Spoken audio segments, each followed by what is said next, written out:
bit of a break because the boss has had a lot on her plate, but it's great to have her back co-hosting our magnificent podcast, Inclusion Talks. And I'm talking, of course, of Cindy McDougall, and we're here for KISS Professional Solutions. And KISS Professional Solutions are the largest independent provider of copiers and printers in Victoria, with a larger small business in Melbourne, Sydney, Gippsland, Shepparton and Albury.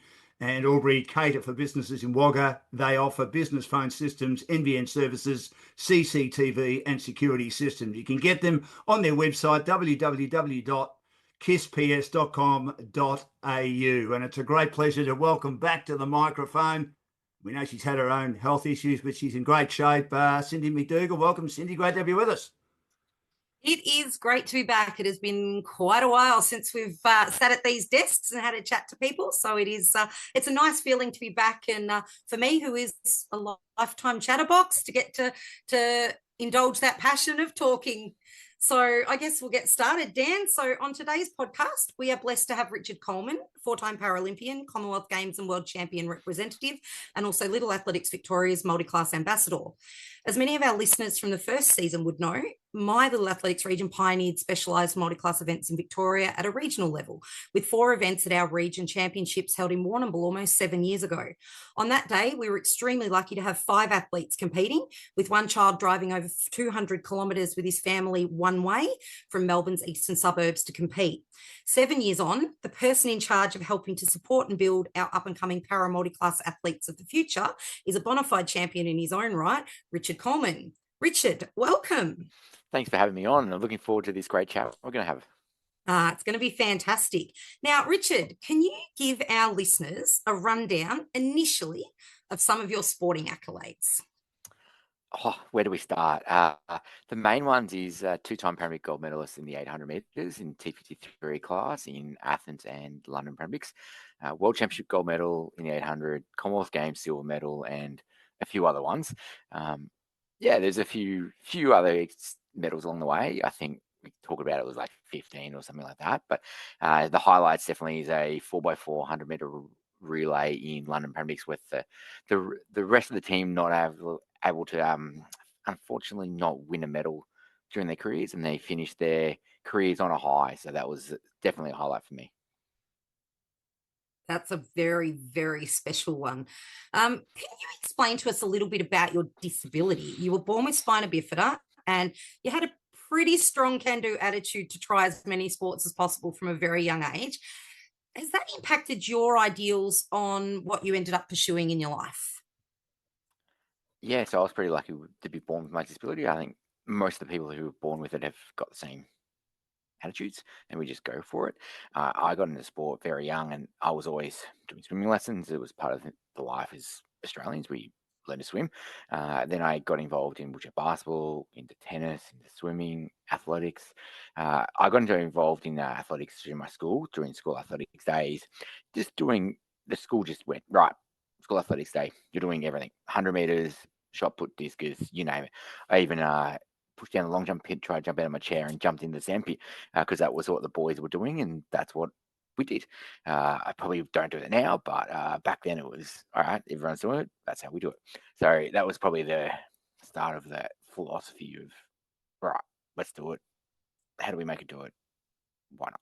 And then that pushed it all along the way. I also played tennis against able-bodied athletes, and we just played normally. Same everything. Wheelchair basketball in the state league. Swam in the able-bodied swimming squad. So just kept up with whoever you took your position in the group, in the lane, where your ability was, wherever that was on that morning. That was where you kept up, and you had to keep up because no one holds back. Just worked hard and progressed from there. And I always trained in an able-bodied athletics squad. I was pretty much the only wheelchair person here for quite a few years until we recruited a few more in Geelong. And since then, Geelong has been very strong in wheelchair racing. I'm also interested to know too. Sorry, Cindy. I'm also interested to know, Richard. I'm going to fast forward a bit here if I can. Fascinated about this 2007 feat of being a goal umpire for the Geelong Football League, wheelchair goal umpire. Tell us about that. That sounds sensational. Yeah, I was doing it just to prove it was doable. I got convinced to do it from a few of the a few of the goal umpires and a few of people. And my coach at the time, Mandy Cole, was the Geelong umpires fitness coach. Yeah. So she was always down Tuesday, Thursdays coaching them. And so quite often I would go home from training by myself to go via her to report in how the sessions would go or give updates. And then after a while, I got to know a few of the umpires, and they were like, "Come on, you can do this. It'd be easy." And I was like, "Oh, I don't really need to be pushing around the field doing central for 2 hours on a Saturday when I'm already doing 10, 20 sessions a week of training." It was extra training. I was like, "Oh, that's a lot of workload on top of already the heavy workload I was doing." So they were like, "Oh, boundary's easy. You just go up and down and throw the ball back in." And I was like, "Oh yeah." But and then it was like, why don't we do goal umpiring? You can get 20 meters from side to side. That's easy. I was like, ended up being one of the quickest from side to side as well. And we never had issues. It took us quite a while to get through the approvals process to get allowed to do it and prove that it was safe and we could do it. And eventually we did get allowed, and I did quite a few games. I think I got up to, I think it was like 50 games over a couple of seasons. But my problem was I was always overseas in Europe or America, mostly Europe during the European season racing, and so I'd miss majority of the football. I would get early in the season when it was still nice and warm before all the winter rains hit, and then if I did come back in June, July, I would go 10 degrees and hail. Not very keen, guys. So I'd pick the weekends it was nice and sunny, so I could and watch it, and then pick good games, because the games that lost by 100-0, they weren't that enjoyable, and for some reason I copped a few of them. So it was like, yeah, it was interesting, but I just did it to prove. And now Geelong has been a leader in disability Good on 'em. inclusion. They have a whole umpire panel for one game that is fully umpired by people with disabilities. So, and I was umpiring back then. I didn't even need to umpire to fill the numbers. So it was, we had enough umpires with disabilities that we could cover it, and I wasn't needed to be showcased or pushed in and promoted. And it was one of those things where we just do it and moves on, and all the clubs love it, and no club has issues with it, and everyone wants to be involved. So that's part of being in Geelong. Two more questions on that before Cindy takes over again. How proud are you of that you started it, and now they've got one full game of all ability people being able to umpire, which I think is sensational. I think it's a very good competition. I think it's a very forward-thinking league, being heavily involved in local football, Richard. And the other part to that question is probably a silly question, but I'm well known to ask silly questions. In the middle of winter, if you're ever stuck in the middle of winter, did you, and this is again, as I say, silly, did you have to change your wheels of your wheelchair just in case, with the greatest respect, the ground's lacking a bit of drainage, you might have got bogged in the goal square? We definitely picked the better draining grounds and the ones that didn't have big boggy patches, and which the quality of the ground. Yeah. And I definitely had my favourite grounds that were rock hard, and there was Correct. generally this time of the season, until about May, June, and they're rock hard. And so Yeah. I got across the ground quicker than most of the players who were, because if you're in the seconds or like, some of those boys weren't moving very quick. So I was able to move across pretty quickly and get around. So I never really had issues. There was a lot of mud. The days when it was hail and rain and 5 degrees, that was pretty horrible days out umpiring. But I did it, and yeah, it was big progression for disability sport and prove it was doable. Umpiring fully independent, no able-bodied other officials involved. So it was fully independent, and they fully paid, which is what we want to be, is fully inclusive of equal rights and equal responsibilities. So yeah, progression all around, which is really good to see. Do you think that made you become a better person and help you in your coaching, having that, I guess, incredibly inclusive, supportive, opening and chance to be involved in something like that? Do you think that actually taught you something as a person and as a coach? Yeah, moving into coaching, it was one of the things as a senior athlete. I never really had mentors and athletes looking after me and helping me here in Australia. Most of my help when I was racing around the world were the main rivals, like Spanish guys, the French, the Japanese, and I would give them help because I felt that if I gave them help, it would help them race better. Then the whole race would go faster, would be better quality. then my performances would get better and I'll get better results. So we pick each other's brains all the time, and I would be able to stay at their houses in Japan and they'd translate for me and go training, and I'd see their training setups. So I'd go train where they would, how they do it. So you learn about what they're doing, so you can bring some stuff back to your own environment to go, right, what are they doing that I could pick and do and get better at? So I had them teaching me and learning that way, but then also seeing what people are doing around the world with coaching and mentoring the next generation of athletes. I started when I was still elite, and with quite a few kids here in Geelong, we were helping them and taking them to training, drop them home because that was the only way they could do it, in my spare chairs, spare wheels, just borrowing equipment and helping them out and getting them up. And we got quite a few up. There was 2 or 3 went to the Paralympics, which was really good to see from a small town like Geelong. And we managed to get them up. Then it was realizing that if you do the groundwork of development, then you get athletes. And that's been the focus for me for always is, all right, you've got to do the hard years of beginners all the way up to elite. You can't just get that champion. Yeah, it'd be great. We all want to coach them year in, year out. But it doesn't always happen. So now, as I was at the end of my career, the peak years, we started coaching more and more, and I took on more athletes, and then started my own squads to build and go, right, prove if you do development, you'll get athletes at the top end. And because we're seeing a drop in numbers and quality across the board. So we were developing, and now we're seeing that result, and everyone goes, all right, Rich has got the numbers in the squads. I'm not just wheelchair, I coach ambulant athletes across the board, cerebral palsy, leg amputees, across a whole range of disabilities are in my group and have been. And it's, yeah, I really enjoy coaching them because you get to help them and develop as an athlete, but also the focus is improving life skills. Are they getting more confident? Are they getting those skills of being able to communicate? Are they able to answer questions? Are they do interviews? Are they able to have that life skill to be able to go on and change their philosophy? You're going, right, we can go to university. I can get a job. I don't have to live on the pension. Oh, I actually can get a job. Right. That's the expectation is yes. All right. How do we do it? How do we go overseas? Oh, I can go overseas. Oh, okay. How do we do that? And building those life skills to be able to do that. If they don't win a Paralympic medal, that's okay. If they can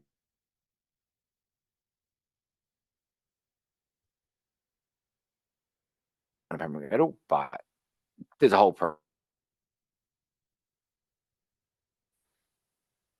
We might have lost Richard there for a second, but we'll keep going. Richard Colman is our guest on KISS Professional Solutions, is the sponsor of Inclusion Talks, the largest independent provider of copiers and printers in Victoria, the wonders of modern technology, Cindy. And our, of course, you can get hold of KISS Professional Solutions on www.kissps.com.au.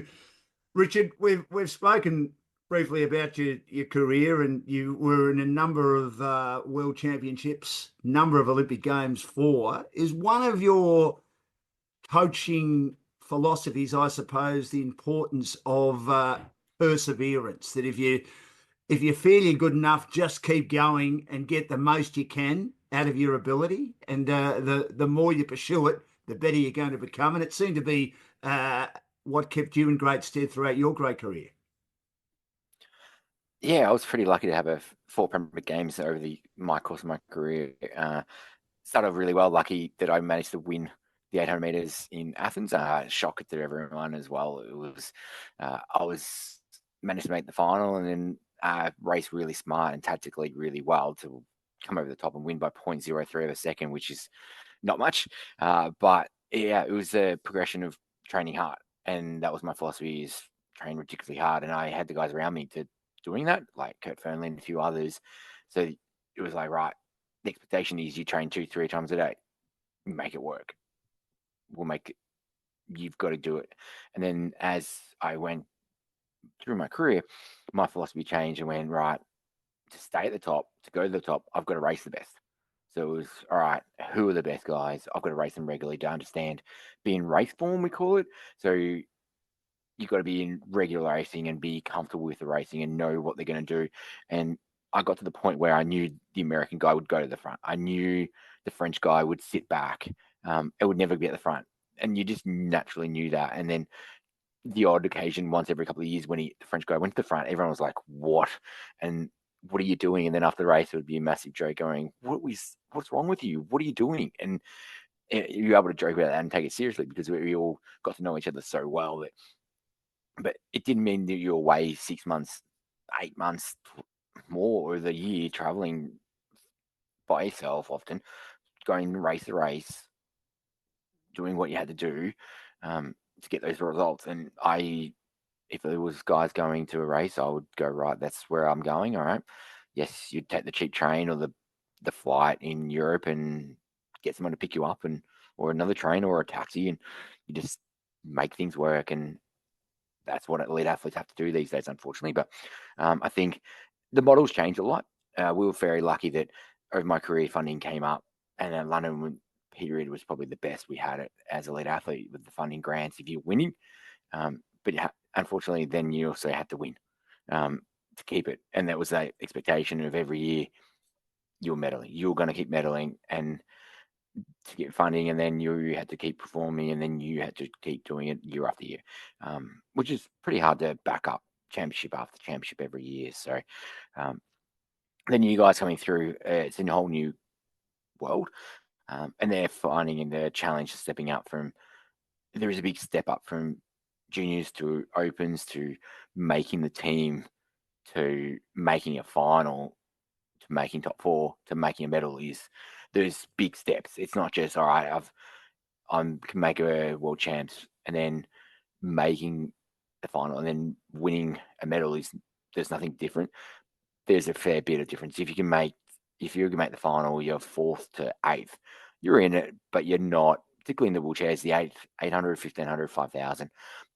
You could be just a passenger really the whole race, and you're in the back, and then you're not really in contention of the race. Yes, you're 0.5 of a second from the win, but in that race, in that situation, those boys who are medaling are a big step up quite often. And I think it's been fantastic to see the growth in that space. I know when I first became involved in the parasport, even at national level, you'd be lucky to see sometimes 6 athletes in the events. And it was so frustrating because it was the same people competing against the same people in the same events all year round. But even now, looking at nationals, there are races where, yes, some of them are still like that, and we've got some work to do there. It definitely needs more promotion and more building, but it is getting better. What do you think, Richard? Yeah, sports changed over the years, and it went very high performance. So really, the only ones who were competing were the high performance ones. Because in the past, when I started, it was very participation based, and that model where it was a pyramid. You had the big base, and out of that, hopefully, the athletes would come, and then the medalists would come. And then it became target, medalist, target. We want gold, and that's where there was a lot of stress and pressure to come up. And if athletes couldn't do that or weren't able to do it, that was where the drop off was. And it was expectation. It was right. You're in the sport to win a medal. It's not in the sport to enjoy, to have fun, to develop over the next 10, 20 years, to potentially maybe be there in 20 years, which is what it can take. And people think it's going to be a 3-year process for an athlete. Most athletes, and particularly in wheelchair racing, have been 10 years. Most of the guys I was racing against were 20 years. And everyone goes, oh, it's a 3-year cycle to the next Olympics, Paralympics. And it's really the 4 or 5 games later we're looking at. And that's where the development happens. Where we started realizing it 10, 15 years ago, and when I came back in juniors, so I came back in where I started. My very first state team was the Pacific School Games in 1996. After a couple of years of doing the state championships, finally made the team as a year 6, 12-year-old. And so now I've come back in there as an ambassador for there and run all the multi-class for Victoria.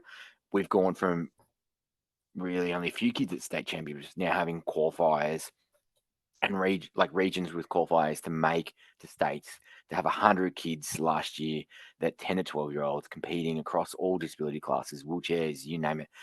And then we had the first year we had 1 kid make the nationals.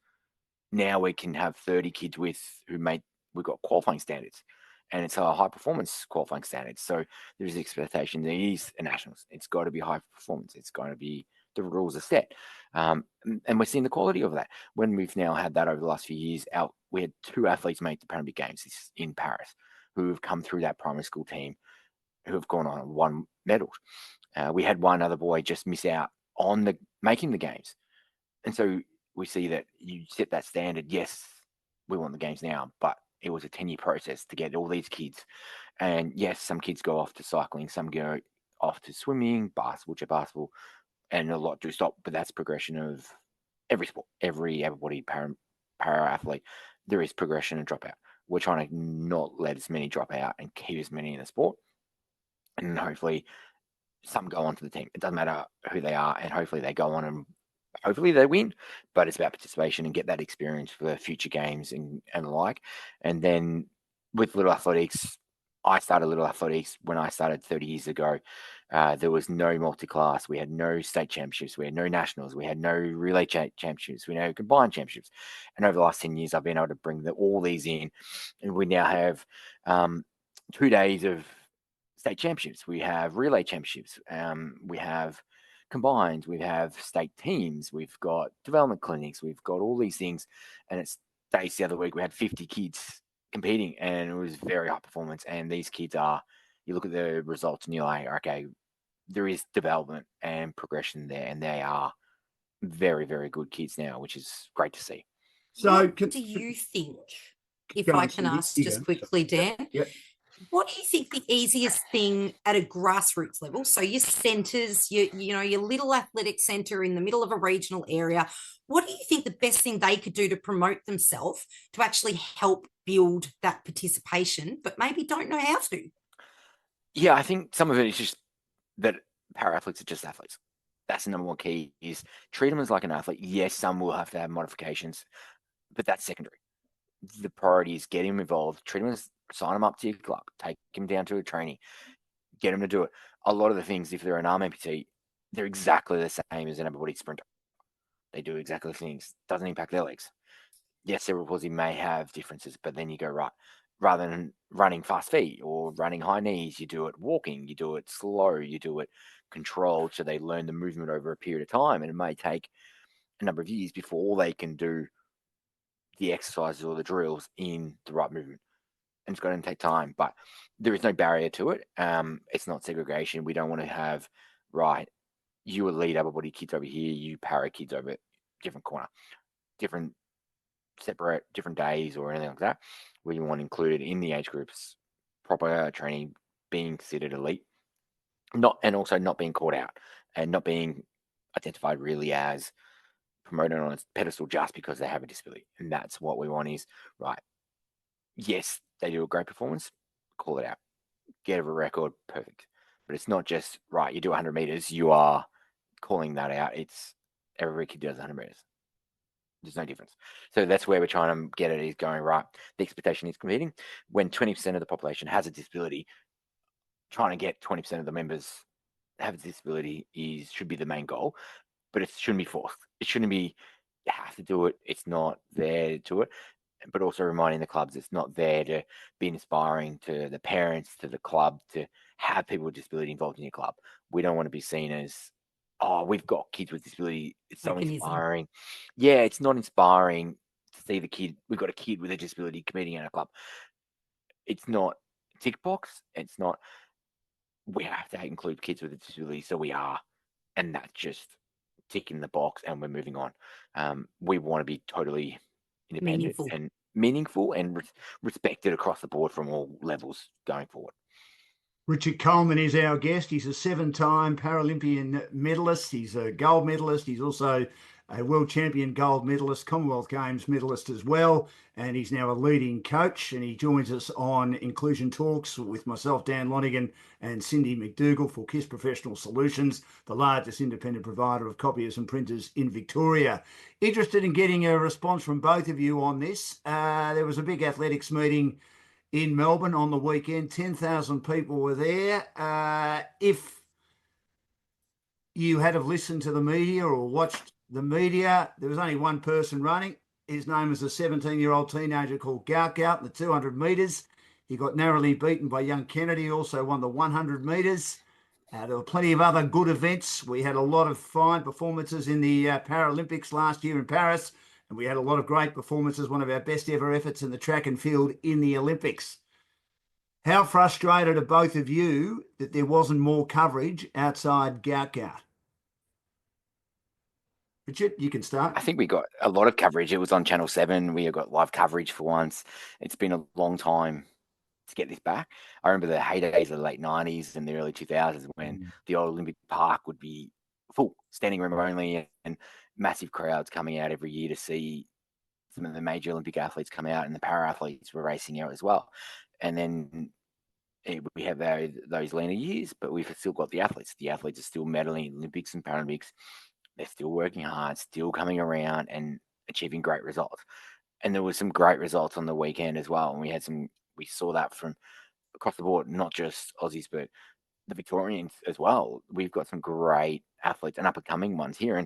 And in Geelong, Mia Gross, we've got to make mention of her being an Olympic athlete now and grew up in Geelong and came through the Geelong little athletic system. And I remember her as a little kid and coming through and always had a great smile. And he's one of the most fun athletes to be around. So it's just a joy to watch her run and enjoy being an athlete. And that's why I go and watch these events as well if I'm not competing. And we had wheelchair races in Sydney the other week, a men's wheelchair 400, and the women's had a 100 meters. So I had two of my squad members up there. So two of the athletes in the wheelchair 400 were part of my squad, which is a great result from our group.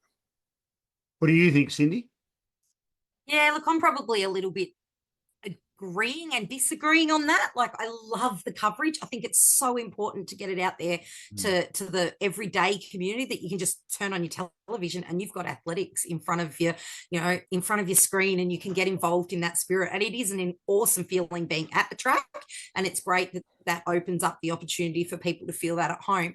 It was really frustrating. And I know Jared Clifford and Rhiannon Clark have made some pretty great media posts and have brought it in, I guess, to the forefront, that it was really disappointing that the actual media coverage didn't start till 7 o'clock. So the para events were scheduled for sort of 5:45, 5:50. So most of the para events, and they had Paralympians in those events as well as grassroots. We had a little athlete, Kira Wright. She'd come through the para little ass system, and she was actually competing in it, against Ella Party, who's a longtime Paralympian, and Rhiannon Clark, and they didn't get that coverage. And for me, that was really disappointing, because I think it really was an incredible opportunity to showcase the levels of participation that are building. So you have grassroots, you have young, you have the older, more experienced. There wasn't wheelchair, there wasn't frame running. It would have been great to see something like that there. What do you think, Richard? Yeah, it's surprising because 20 years ago, even up to 10, 15 years ago, the wheelchair guys, we used to have a wheelchair race in an 800 or a 1500 for the middle distance guys in Canberra, Sydney, Melbourne, and Brisbane. And so it's gone crazy going from those years when we used to have the opportunities and full fields and 10 wheelchair guys on the start line to having it. And we only found out my guys found out about 3 weeks before Sydney that there was an event on, and they were invited to go up. Yes, they got funded. Yes, they got hotel flights, which is great. But then the next step is prize money. And we've been told multiple times that we're para athletes, we're not other athletes.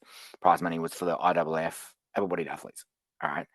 Or the sponsors is only for the sponsorship for the able-bodied athletes. And you're like, well, hang on, we've got to do the rules for drug testing, for sponsorship. So we had to cover the logos. So it was meeting the rules of IAAF logo rules. One logo on the body, one on the chair.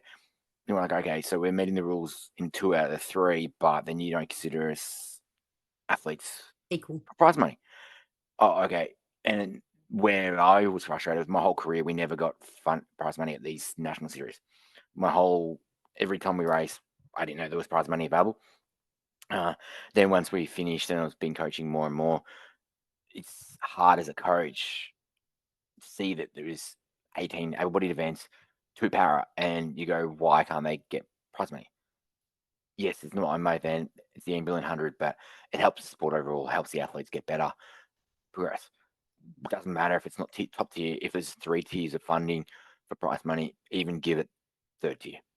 Make it look like it's a meaningful event and on the program. Don't be a token and inspirational event to have it on the program. And that's what we don't want to see is included, because we have to, because it's inspiration. It's inspirational to see the para athletes involved in the program, competing in the 100 meters ambulance men's race. It's not, they're elite athletes and they want to be treated as elite because they're pushing for that, but it's not being pushed as inspirational, going, oh, great to see these para athletes here. Tick. That's where the media needs to change, and the story is changing.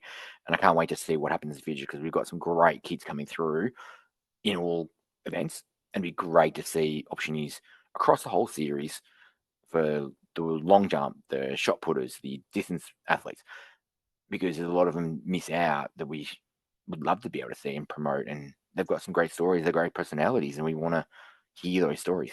I must admit, I had quite a giggle at the start of the coverage of the Murray Plant meet on the weekend, because it was referred to as field and track. And, you know, a lot of the people who are field athletes feel like they are missing out something terrible on the coverage. So I had a silent little giggle to myself of it being referred to as field and track. So, you know, I'd love to see a day where, you know, we are seeing a Para 100 mixed in with the able-bodied races, and that they're given equal billing, and that it's part of a great progressive program, and it's got coverage.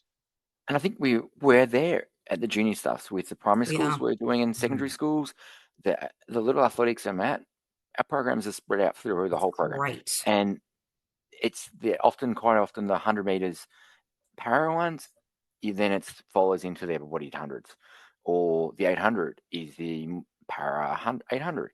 Then it's the able-bodied 800, or the able-bodied 800 first, then the para ones. And so there's not jumping around all over the place, and it's not just a separate one random 100 when there's no other events on. It is race after race, and it's just another event on the program. And everyone sees that, and that's why I love the junior stuff so much, because it's treated as opportunities.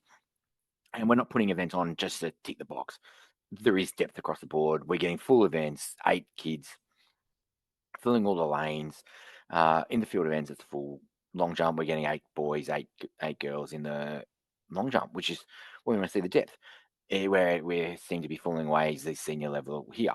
Around the world, we seem to be doing all right. The wheelchair boys have got a really great circuit in Europe, can race quite regularly. I used to race the Diamond League, and it was equal, like, respect. Used to be middle of the programs, 1500 in Zurich, airfares, accommodation all covered, and you're invited to that if you're in the top 8 in the world rankings. So there's been inclusion for years. It's not a new thing. It's not a how do we do it, how do we make this work. It is something that's so easy and to do, and it's not a big scary thing. We should just be doing it, and it's for the future of that sport, which is what we want. Now, Richard, just a question for you. Cindy, you've got your mic off at the moment. That's okay. Good on me. One of the children had walked in, guys. Sorry, listeners. Yeah, I saw that. You're doing magnificently multitasking. That's all right. Now, just a question for you, Richard, from me. You competed 200, 400, 800, 1500, and you've obviously also coached as well. How different is preparing for those events and then coaching those events? Can you give us a little bit of a sort of background on that, please? Yeah, so majority of my career, I was more the 400, 800 athlete, and the progression with the 15 was a dream and what we wanted to do, because in the wheelchair racing, that's the blue ribbon event of wheelchair racing, because it is the one that is at Diamond Leagues around Europe. It used to be at the Olympics as a demonstration race, at a few other ones, and it's included in Commonwealth Games. So everyone wants to do that race and be good at that one. And it's more action packed. There's 10 athletes in a very small space. Anything can happen, and generally does in the 1500. But I love the 400 was speed for me. The 800 was tactical, and that was my strength, being in the right spot at the right time. And then as my career progressed, post London, I moved up to really focus on the marathon, because I thought that I needed to develop some back end endurance, that longer speed to be better long term, and more so to do something different rather than just always racing 400, 800s. Let's go and race some marathons, see the world, and enjoy something different, and learn from racing the marathon, because there's a whole different race, and you hurt in the marathon is a thing that most people can't understand until you get to 36K in a marathon. Then you know that pain. That muscle pain. The hitting the wall is everyone calls it, is a whole new experience that you're definitely good. But it was funny. 2013 I moved up to it properly. After Beijing, I did a couple of marathons up to London, but really after London I did 9 marathons in 2013, which most able-bodied runners do 1 or 2. Yeah, I managed to do 9 around the world. Yes, quite a lot of them were the easier, flatter courses, but I did a couple one Sunday, went to another country, did it the next Sunday as well. So back-to-backs, we call it. I've heard of some of the wheelchair boys doing 5 back-to-backs or 4. No, I definitely couldn't do that. I was definitely very exhausted, but you can do it if you do the right recovery. If you do recovery after the race, ice baths and massages, then during the week, Monday, Tuesday, Wednesday, you do the recoveries. By Wednesday, you start to do easy recovery rolls.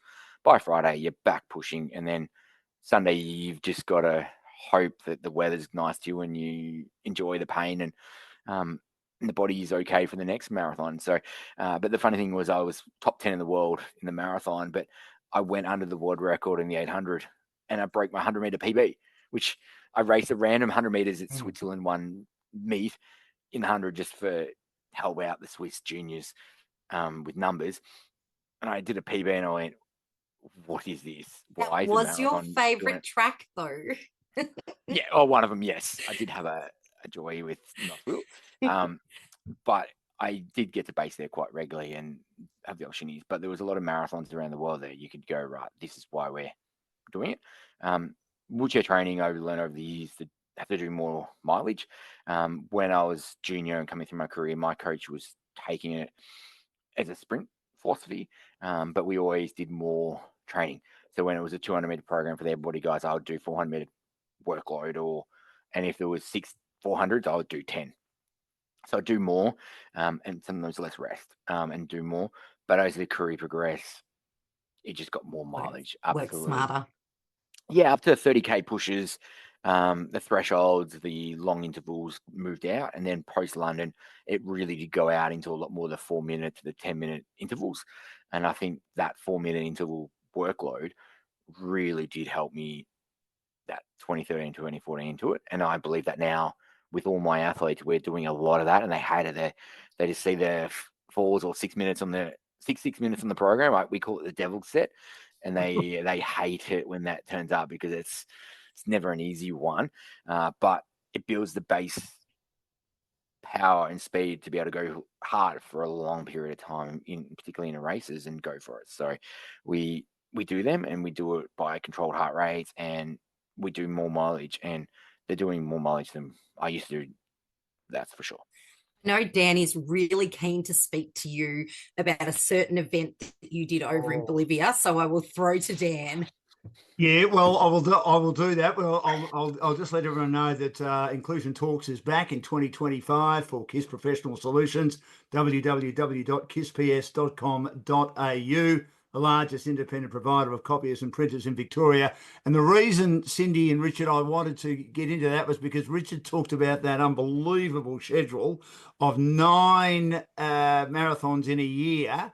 Was that before or after, Richard, you decided to do the 64-kilometre death road trip in Bolivia, where I had a look at that. I thought, I've got to have a look at this because I like to run, and I had a look at it and I said, you could pay me $1 million, and we all love our money, and I would still say, no, thank you. Tell us about that.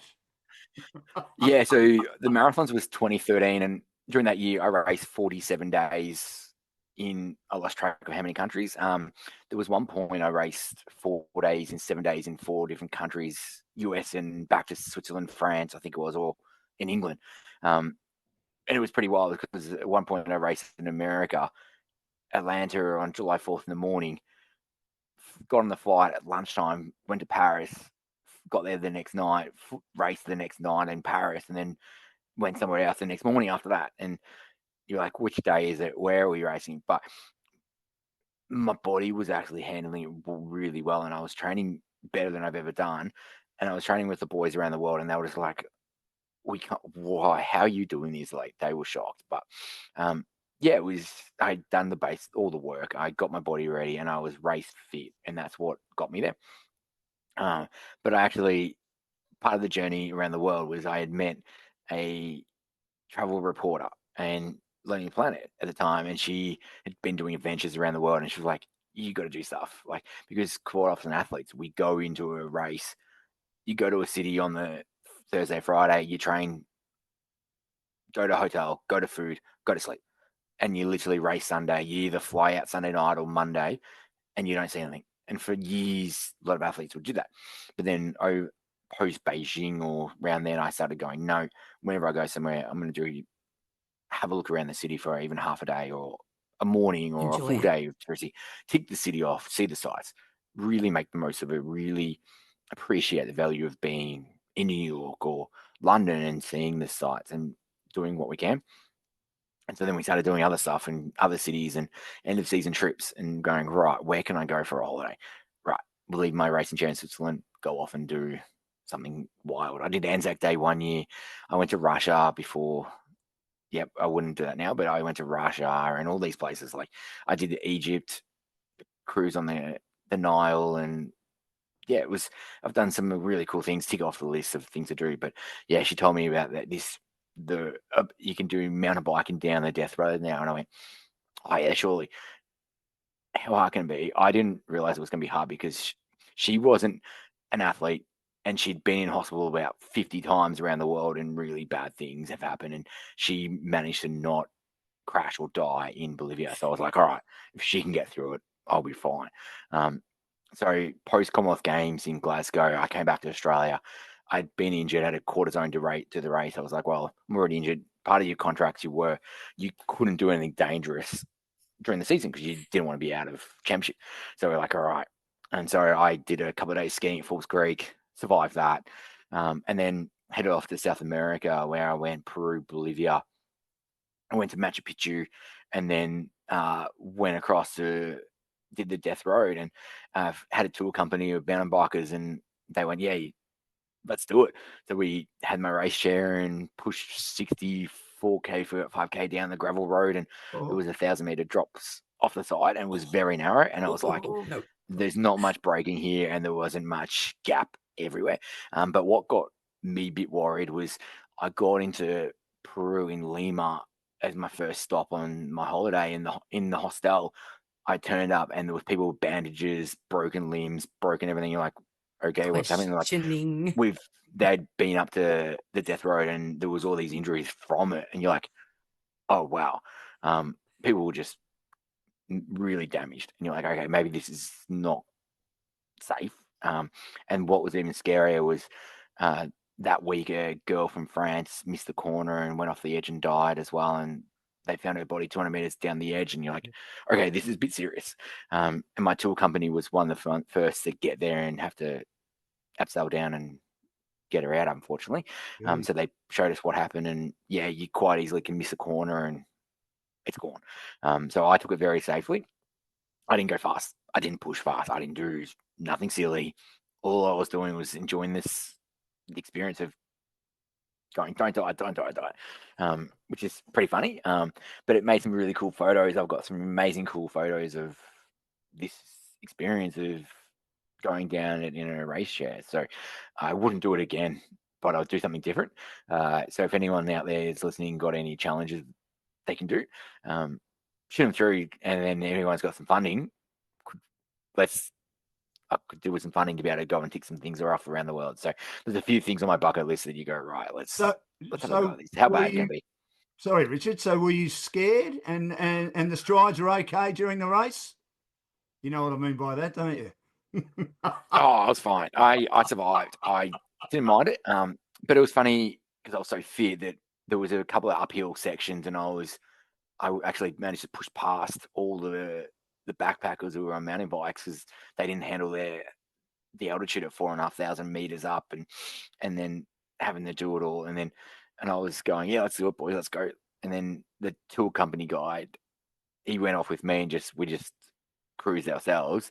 And then I got to the bottom. I was like, yeah, I'm done. I was cooked. Because it's so rough and gravel road and bouncing around for hours and hours and hours of just rough, feeling the vibrations of the rocks and trying to brake, and concentration of braking and steering and not crashing, As mentally not going over taxing the as edge. physically. Yeah, and there was a river, and they said it was a little creek, and next minute it's up to my knees going through in my race chair and covered half my wheels, and they're like, yeah, this is a bit deeper than we thought, guys. Yeah, and there was a waterfall at one point you had to go through, and which is pretty funny. Like, so I've got a cool picture of going past a waterfall in the race chair. So, yeah, because you don't get that on a normal marathon. So No, of no course other not. race has these experiences. So you've got to go and do that and go, right, yeah, it can be done. It can be done. You're a You've brave travelled man, Paralympic. Richard. You're a brave man. Oh, a bit of holidays while you're young and a bit of fun. on that, you have traveled the entire world. You have been involved in so many incredible events, both personally and in your sport. Paralympics, what was it like going to your first ever Paralympics? And if you could pick one event, personally or sports wise, that you hold as your utmost favorite, what would it be? Oh, there's so many amazing experiences, but Athens was a bit weird.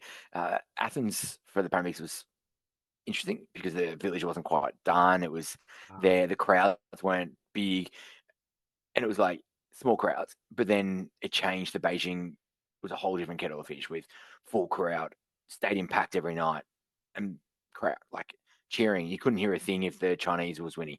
And like I was in a race, and you were definitely deaf from when the Chinese was going to the front, so you knew who was winning. But then London, a whole different experience because it was paid. Everyone was paying to be there and wanted to see the Paralympic sport, and it was for a meaningful thing. I had friends who tried to get tickets who couldn't get tickets in my events because it was sold out all the time. But it was lucky because I had so many friends from around the world that I met over my time who managed to go to London or were in London, living in London, who got to see me race and see that experience of a London Paralympics in full crowd.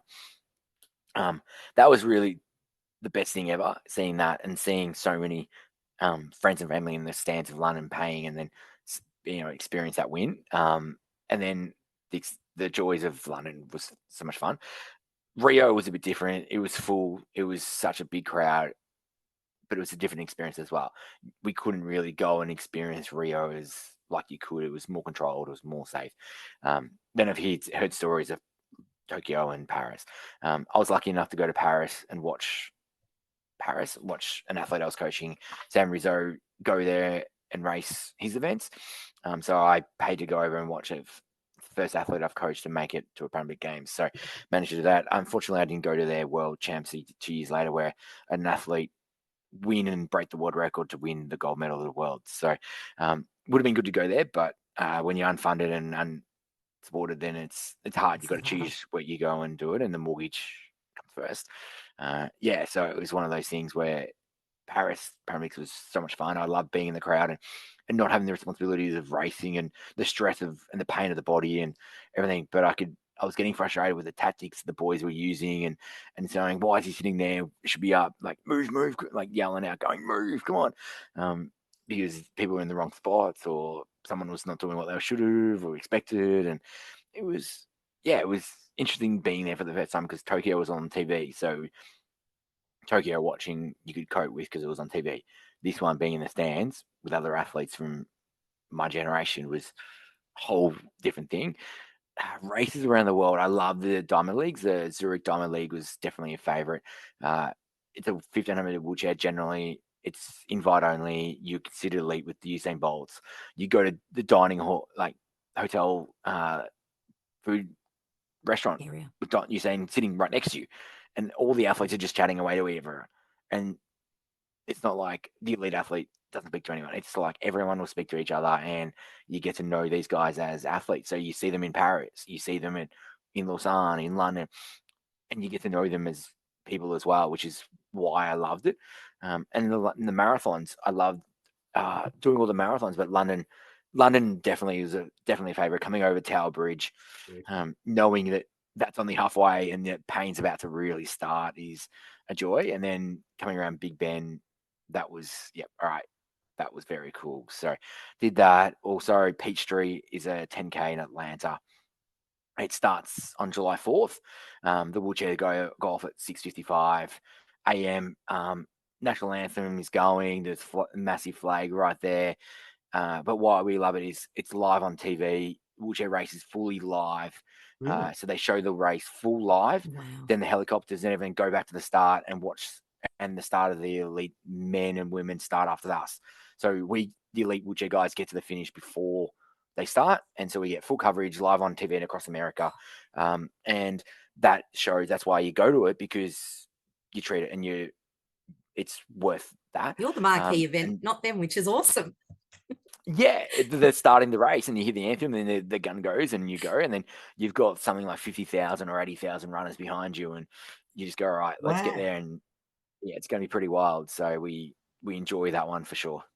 Tell me, did Usain Bolt eat much when you sat next to him in the All athletes do food well. You area? see people everywhere, and you get to know the ones you see here all the time, and definitely, like, I always loved crossing paths when the shot putters are on. Valerie Adams from New Zealand. Oh, She's yeah. such a lovely person, and we got to know her That's very nice. well. So whenever there was a Diamond League that we're both at, it was like good to catch up, and there were athletes from various countries you got to know, and you're like, your event's on here, all right. Like, you got to catch up with them and see them, and you got to know them as people, which is really good to see. You have a crazy busy life. What are some of your personal goals for the future? You're at a great point where you've got a great career, great partner, things are pretty settled. Where do you see yourself in 5 years' time?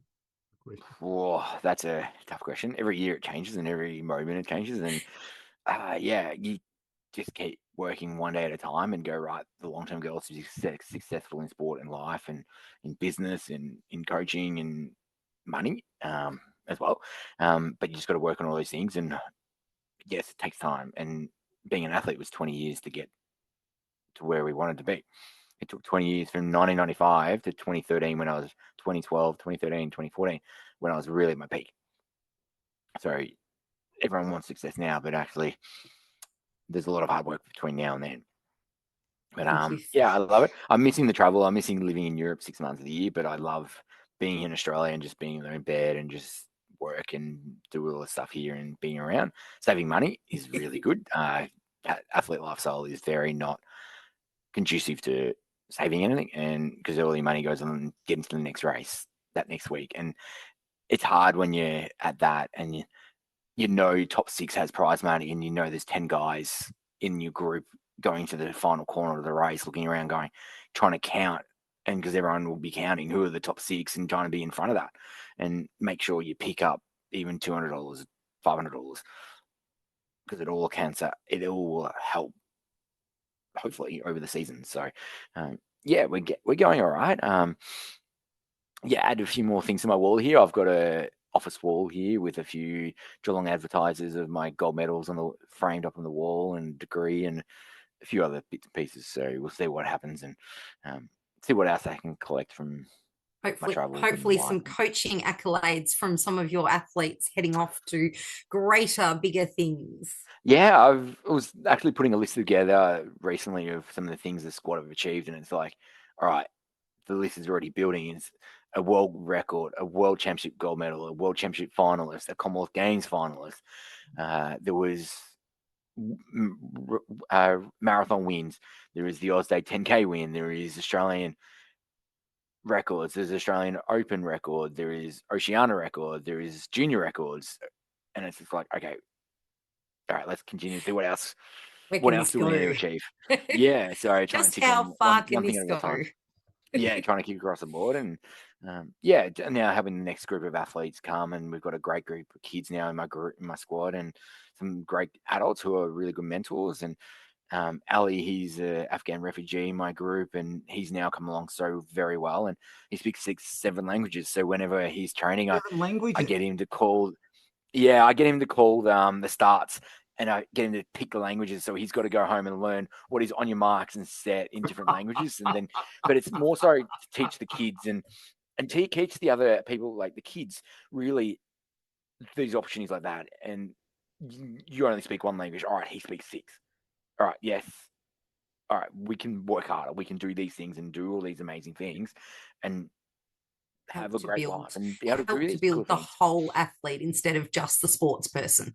That's it. And I'm now trying to set him up with jobs. I'm setting him up with hopefully sponsors. He's got some of my wheels, my old training kit, and to help him along the way as well. But we're now trying to get him a bit more financially settled because, yeah, still living on the pension and is not great. And you can't do much of that with an athlete. And he can't go to many races. Like I drove him to Canberra so we could get to Canberra. We did the trip up to Canberra. We did the race. We drove home.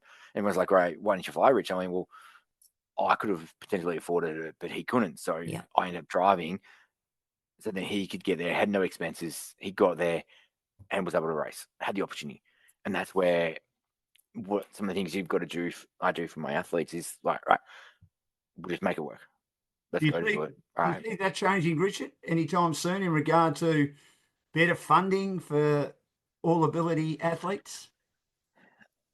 Para, yeah, we're changing, and it's about athletes taking responsibility and doing it as well and progressing, but also our companies reaching out and getting on board with athletes of all levels, not just the number 1 or 2 athletes in Australia who, yes, they're doing really well, but there's 50 other athletes who have got nothing.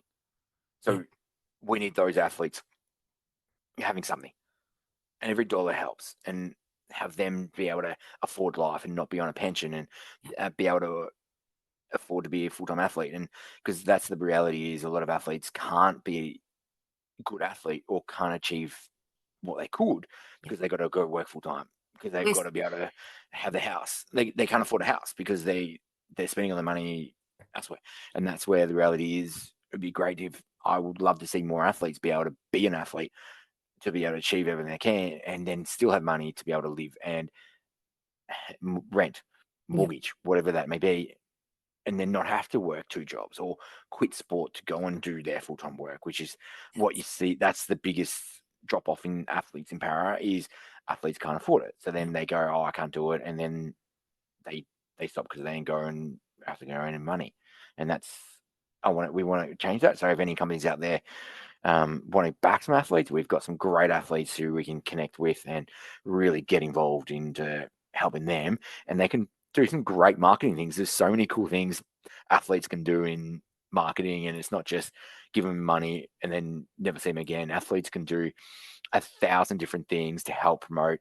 And it's being creative and trying to think unique of what benefits we can get each other, and athletes can really increase sales and revenue for the companies as well, which is what we want to see. So if any companies in Victoria want to get in contact with us, because it'd be really great to see. I think it's something that I've always really respected in Richard, Dan, and that is his passion for building the whole athlete, not just the sports person, as I said before, but also his passion for building opportunity and finding ways to build opportunity and finding ways to get athletes in. Because for every para athlete that you see, there are 5 that have dropped out of the sport. There are 10 that have dropped out of the sport because they can't afford to compete, or they can't afford to train, or they can't afford the equipment. And, that's the real shame in it, that you're looking at one brilliant para athlete, not necessarily Paralympian, but para athlete. Yes. But there are so many others that still miss out on that opportunity because there is still that lack of support and funding. It's definitely building. There's been some great government incentives, and businesses are getting on board, and as Richard said, it'd be great if more would, but I think that is such a huge thing. In closing, Richard, if you could go back in time and give your younger self some advice, what do you think that advice would be? I love these questions. Oh, there's a few things. I wish I was told to put more away or save earlier. Because I saw like Kurt Fernley's Matt was able to do it and save, but he got a lot more sponsorship and prize money, and he was doing it after a few years. When he got successful, he was putting a lot away into share market and property and stuff. Wish we had the funds to do that and be able to do it. But every $1,000 here, if you get $1,000 prize money, put $500 away in shares and just leave it. Yes, you want to be able to spend it, but coming out of your career with something is better than nothing. Yes, you got the gold medals. Yes, you got something, but also putting it away into super or or elsewhere savings to have it for the future. Building your foundations. Yeah, building the foundation. Yes, you want that $500 now, but actually $500 in stock market for 20 years is going to be a lot better than spending it on a new pair of shoes now. Yes, that may be needed, but that's where I'm trying to really encourage more of my guys to go, right, what are you going to do with the prize money, sponsorship? Put it away. Where do we allocate? What do we need? That is some of the advice, but also for me, really, I didn't start traveling independently until 2006, after Beijing. 2009, I did 6 months in Europe backpacking as a backpacker to enjoy life. And I raced. I just went from race to race and took 2 weeks off here and there, went to Russia, came back and did a race, went to Istanbul, came back and did a couple of races, training with the French or wherever I went. And I picked the races that I wanted to do, never done before, never will do majority of them again. But it was just that experience of doing that. I wish more athletes would do that. Go into Europe and just base and go. Now with the calendars and social media, you can get around and find what races are on and just go to it. Take the train. I remember 1 week I went from Lisbon to Venice on the train. It took me the whole week, and I did 12-hour days on the train to get across. But I went from race to race, but that was the experience of being that athlete life around Europe and going from there and getting rides from athletes from one side of a country to the other, and that's what I'll do. But also, I would have traveled earlier if I had the advice of why do we start after that? Why wasn't we doing it from younger? But that was probably a best thing. And then really make more of it. Don't come home because the season's over or you're out of money. Stay to the next race. Keep going. There's another race on. All right, keep going to it. Don't cut the season short in July. There's races all the way to November. Keep going or go to these countries. And if you can get to a holiday place, go for 4 days in the middle of the week to a country, have a few days off, ticket to Budapest, go and see the city for 4 days. That's your break, rejuvenate, refresh your mind, get back into it. And then that weekend, you race in Paris and then you're good to go again. So trying to encourage all the guys to do that. I think sport can become all encompassing. And I think when you're especially when you get to that elite level, the focus can shift very quickly to this race is this and this is this and this is this. And as you've said, there are so many incredible experiences that you can actually incorporate if it's that little bit of smarter thought around, that little bit of hey, I need to work on me as well as the sport. And I think it would benefit a lot of athletes in their sport to I guess have those experiences. And I can definitely say for you, it's definitely made an incredible story that we have been so blessed to hear today. Dan, if you're happy for me to wrap up, have you got any other questions you'd like to ask before we wrap up? Just one very quick one. What does the AM mean to you? Oh, that's huge. I started with an OAM from winning gold in Athens, and then it's become AM and for service to sport and helping develop the next generation, which is it's important because the kids are the future of our sport in Australia, and we need to develop because, that's what Australia's built on is sporting success. So, trying to help as many kids to achieve their dreams. Every kid's got to hopefully can achieve something, and that's what we've got to work out. What can they achieve? And I spend a lot of time having one-on-one calls with athletes, sitting down and having video calls going, right, what is your goals? What are they? How can you achieve them? And then working through goal setting with a lot of people going, all right, what are you doing about it? What have you done the last month? Oh, nothing. All right, that's why you haven't achieved anything. Richard, appreciate your time. Cindy, you can wrap that up. I'll just quickly wrap up the sponsor, KISS Professional Solutions, John McEncrow and the crew. Great to have them on board.